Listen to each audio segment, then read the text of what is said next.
People's Trader here.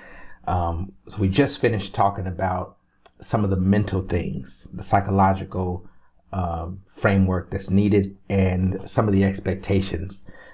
And just to kind of recap, all of that is so you can really manage your expectations and learn to discipline your disappointments. There are going to be some disappointments here, but discipline your disappointments. That just grows with who you are, and also it's going to come into patience. So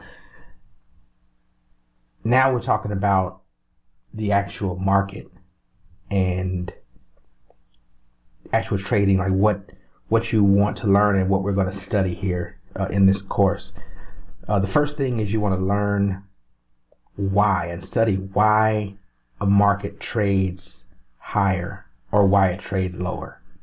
You know, what causes that move? What causes it to reach to the high of the day and reach to the low of the day? What causes it to trade underneath old lows or above old highs? What causes the market to move the way it does? All right, and we're going to talk about this in detail, but understand this is not from buying or selling pressure like you may have heard over the years. This is not because all the buyers decided to buy and that's why price went to where it went. This is not because the bears went home and all the bulls are out now. No. So what causes the market to trade higher and trade lower, and what causes them to get to the price levels, it's the offering of those prices. And we'll get into details on all of this, but it's with the offering of those prices. All right. Now, so if let's say, for instance, you had a shoe store, right? You sold shoes and you had the shoes that everybody wanted. Well, who would determine how much everyone is going to pay for those shoes from you, right? Who determines when you're going to start charging more for those shoes or charging less? Are the customers going to say, hey, we're going to buy these shoes, so you need to raise the prices? That doesn't even make sense. Or we're not going to buy these shoes until you lower these prices. That could cause some form of change. But at the end of the day, whatever prices are offered at your shoe store is up to you, right? Because you control the shoe. Same thing if you had fruit for sale or food for sale, you determine how much of a markup you're going to get from your customers. You determine whether you're going to have a sale or not. If you're going to have a special, you determine that because you control it, because you hold the asset, you hold the product, you hold the service, you know. And so who controls, if you're dealing with since we're dealing with forex, who controls the money? Who controls the currencies? Well, it's the central banks. And so understand the central banks are the ones who control the offering of prices. And in order for price to move, it has to be offered at that price. It doesn't move because everybody's buying. There's not enough buying and selling in the world to move it because people are always buying and people are always selling. But it can't be bought until price is first offered at that level.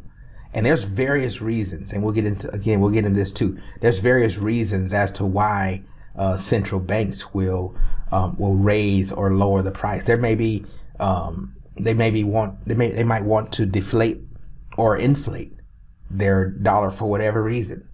You know, when you go out of town, you go to a different country and you trade your money you exchange your currency for that currency. You know, no one really wants to go somewhere where, you know, you got $100 and then that $100 turns into $5, you know, where it's going to be more expensive to even enjoy a vacation. So it's like, man, we had to take $5,000 out of there just to live for a day. But if you had the opportunity to go there or go somewhere like Japan or, you know, Thailand or something like that, somewhere like Mexico, where you can take your money and it stretches. You know, just a few weeks ago, we were in Mexico, and for a whole week, it took $109 US to live large in Mexico, right? I remember a few years ago I was in Thailand, and I went out there with about $5,000. We were there for about 15 days, and I didn't even make it through 500 of that for those 15 days, but lived large, lived like a king, because the money stretched so far. So you never know exactly why a central bank is actually taking their money and offering it at higher prices or offering it at lower prices. They know why. They have their reasons. They have their agendas. Okay. And then also there's a difference, and you got to understand this. There's a difference between a market maker and a dealer. And a lot of the traders that we think are market makers, they aren't market makers at all. They're just dealers, and they're dealing the hand that they've been dealt. They're dealing the cards they've been dealt. The hedge funds, the banks like Chase and some of those aren't market makers. They're actually part of the victims, if you will. There's no reason why some of the companies would have had to be bailed out, like in 2008 when they were bailed out. Market makers don't get bailed out. Central banks don't get bailed out.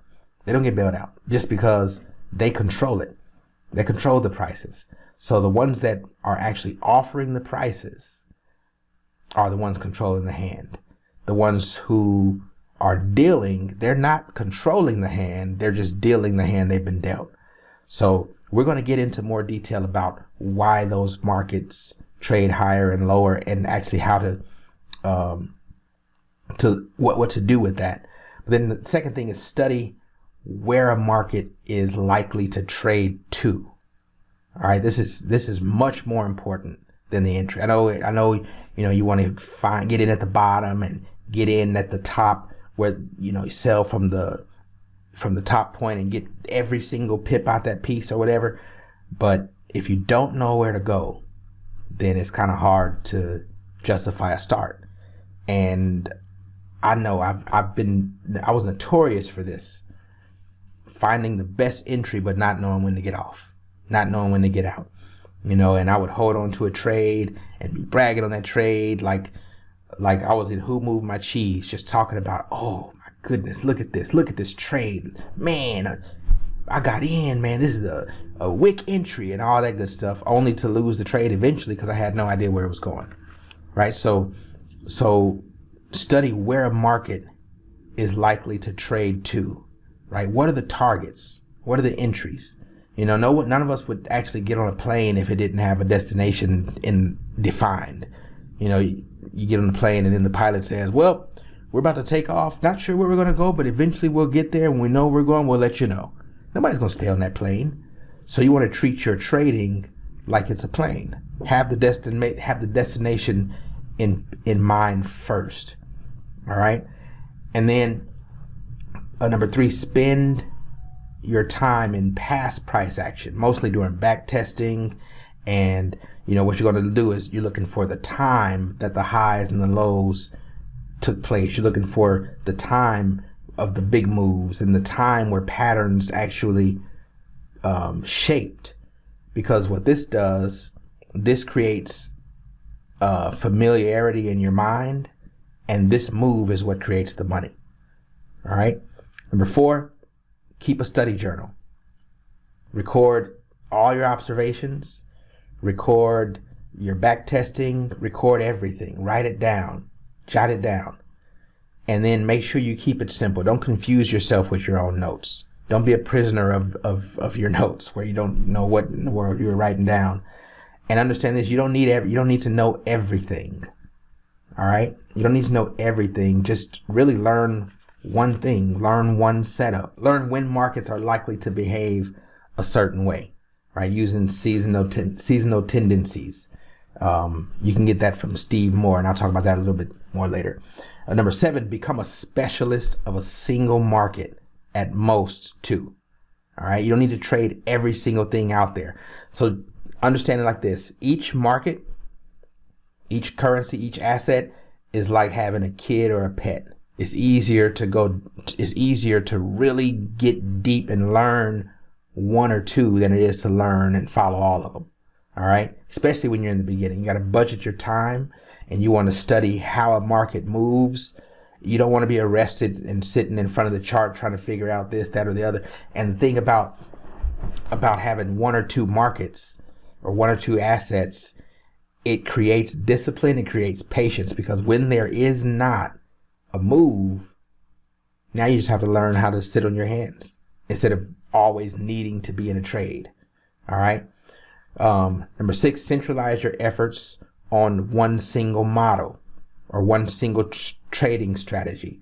This helps when to know when to trade and when to sit in your hands. And the strategy that we're going to learn is going to be one that you can back test, you can learn, you can do all you want to do with it.